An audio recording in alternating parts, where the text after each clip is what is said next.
It's time for some brutal truth. And let's be honest, most investors will not be rich. It's not because they don't care. It's not because they're lazy. It's not even because they don't understand how to invest. It is because they don't understand the truth about what real wealth is and how money actually grows. We live in a world where everyone is chasing that next hot stock tip. Cryptocurrencies are exploding. AI companies are booming, but almost no one is building actually wealth within this space. So in today's video, I'm going to be breaking down the brutal truth, why most investors don't get rich, and how you can avoid this exact same trap. The first truth is most investors confuse activity with progression. They're constantly buying, people are selling, they're reacting to the headlines, they're trying to time the market, thinking about what smart investors do. That is not investing at all. That is more entertainment. That is more speculation when you're changing positions. And here's the real reality. Wealth isn't built from being very busy in the market. It is built from being very consistent in the market. The people who truly win over time, they don't try to react on what's coming up next, what we're going to see in the future. They follow a very set plan. They automate that plan and they let time and compounding interest do the heavy lifting in its entirety. If you're spending more time watching your portfolio than you are actually funding it, you are doing it completely backwards. When you think about consistent contributions over, let's say, once a week, maybe even once a month, dollar cost averaging will do more power than trying to time the market, buying in and out of positions, and actually switching and buying and selling can absolutely decimate your portfolio. Now, here's the second brutal truth. Most people invest without a vision.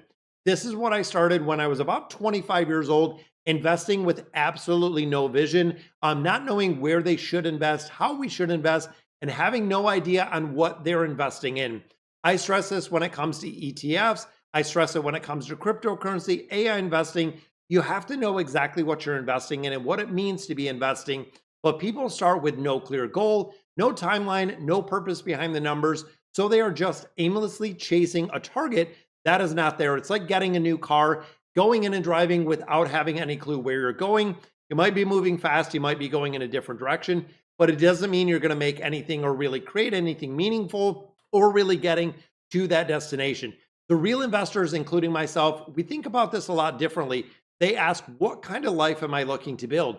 What is retirement going to look like? What does financial freedom look like? Is there going to be a point where I don't have to worry about my 9 to 5 job? Is there a time where I can buy my time back with my family, with my kids, have the retirement I want, have the vacations I want, and really the life that I want to live? Now, if you don't define your destination, then the market is going to completely decide it for you. And trust me, it is not a decision that you absolutely want. Now, the third truth is emotional investing. This is one of the biggest wake-up calls or one of the biggest things that I've seen. This is where most people lose their money, is when it comes to emotion, not just in dollars, but also in the discipline with investing in the market itself. Greed and fear control and really run the course of an average investor. That means when everyone is buying, everyone is hyping up a cryptocurrency, a stock, everybody is going to be buying it and sell when everyone is scared. It is the opposite. Think back to 2020. Everyone said, this is it. The market's going to crash. Get out. Go ahead and sell, liquidate your assets. Then the market bounced back, seeing record highs. We've seen this again in 2022, where people started just selling out 10, 15, 20, 28%. We've seen that S&P 500 drop. And a smart investor, not an emotional investor, investing through dollar cost averaging every single week, I was buying into a position within the S&P 500. Then when we've seen the rebound in 23, 24, and now going into 2025, my portfolio is north of 115% in the last 4 years, which is just absolutely crazy because I bought it all the way down in 2022. I treat it as a discount. When you think about a pullback in the market, let's say an ETF pulls back 5, 10, 15%, something like the VOO, that is going to be a discounted price.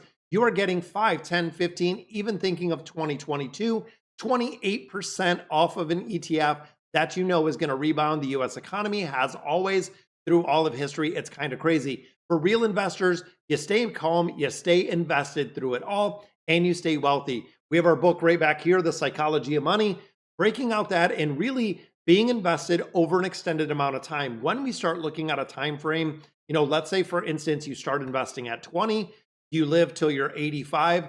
you have a massive 65-year window that you can be investing. It doesn't mean when you get to retirement, you cash in, you're spending every penny you got. You can continue staying invested and, of course, building that wealth. Here's the real secret. When you look at your emotions, they will betray you faster than any bad stock that you have picked within the stock market, which is kind of crazy. Now, the fourth truth that most people fall is setting for average. This is really, and thinking of taking risk, this is where you need to intentionally take risk. Now, of course, it's not going to guarantee that you're going to have zero discomfort. Parking your money in the safe place is not going to grow it like it needs to. We see people put it in low yield savings account, underperforming mutual funds, sitting it in cash until the market, really calms down, till the tariffs are settled, till the government goes back to work. This is the time the market has been burning up, guys. And it's been kind of crazy on how fast it's been growing. And also thinking of your age. If you're in your 20s and 30s, you need to be investing into massive growth to see and having that risk factor, even if there is a pullback in the market through dollar cost averaging or even constant contributions in a 401k plan, you can build an absolutely astronomical portfolio over an extended amount of time. If you got 20, 30, 40 years until retirement, your portfolio can do absolutely crazy. But here's the math that no one wants to hear. Inflation doesn't care about your comfort zones. It doesn't care where your money is at. If your money is not growing faster than inflation, roughly 2.8% right now, you are losing wealth every single year, period. That is it. You are losing money if you have it parked in your Chase, Bank of America, Wells Fargo, and it is earning a 0.5 or a 0.05. It is being eaten up every single year from inflation, meaning the longer you keep the money there, the more it is going to be eaten up. True investing requires courage. It is not reckless at all. It is courage to invest in the market, the courage to invest in really consistently, even when the market goes down, the courage to stick to your plan, even when everyone else is panicking. And we've seen it all this year. That is how real wealth is built. And thinking of the news that we've kind of seen through all of, really 2024 going into 2025, saying the S&P 500 is overvalued, it's absolutely going to crash. There's going to be a correction. There's going to be this. If you're watching the news, it is going to be the end of the world every other week, which is kind of crazy. Now, another brutal truth, most investors lose because they compare their chapter to someone else's chapter 10. If you are starting an investment journey, it is your journey. This is going to be so very specific on your journey, your risk factor, your tolerance, your investment portfolio, what you want to invest in, how you want to invest in. Now, when we start thinking of social media, this is one of the biggest fallacies.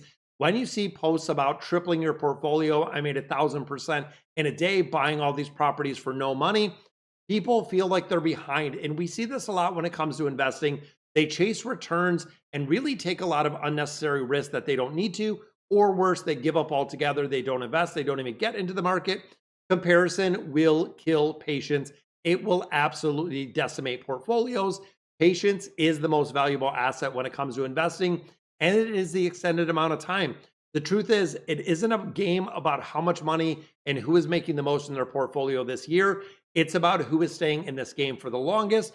And of course, making that compounding magic work for you. When we think of Warren Buffett at 60, 65, not worth the multi-billion dollars he is now, that is because of that compounding factor. So of course, when we start thinking of a real investor's mindset, it really separates the investor from the ones that get rich and the ones that don't. It's not luck, it's timing. It's staying invested for an extended amount of time. It's about the mindset you have in the system that you put in place that work every day. Wealthy investors, we think of 5, 10, 15, 20 years at a time. We don't care about short-term dips. We don't care about what is going on with the market today, anytime, and really knowing that the time in the market is going to beat out timing of the market every single time. This means automating your investment, living below your means, study, stay patient with the market, and really focus on the freedom and the dream, not just the money that is accumulated in that portfolio. When you start having that long-term mindset, every decision will change. You stop asking yourself, what is hot right now? Where can I make the most money? And start seeing, where am I going to be in my financial freedom? Where am I going to be to enjoy it with my family in the next 10 to 20 years? So the brutal truth, guys, most investors never get rich because they don't commit long enough to let wealth work, which is incredible. There was a study that I was actually reading earlier today. The average length that a person is individually invested. So think about it. Years ago, it used to be 5, 6, 7, 8 years. Right now, they're saying the average investor keeps their money invested into one specific thing, whether it's a stock, a bond, an ETF, whatever, roughly 8 months. Think about that for a minute. If you're changing your portfolio every, 4, 6, 8 months, and again, 8 months changing a portfolio is the average. You don't need to be the smartest investor in the room to be the most disciplined one and really keeping it in there. So if you want to break out of average, stop chasing the wealth, start building it with really functionality and purpose. Because at the end of the day, real investing isn't about beating the market. It's about beating and have the ability to have that patience. So if this video definitely opened your eyes, hit that like button, share it to someone who is investing or needs this information. And if you're ready to start building wealth with purpose, subscribe to the channel because I'm here to help you with the investing, retiring early, living free, having that debt-free journey. And guys, that's going to do it for today's video, and I'll catch you in the next one.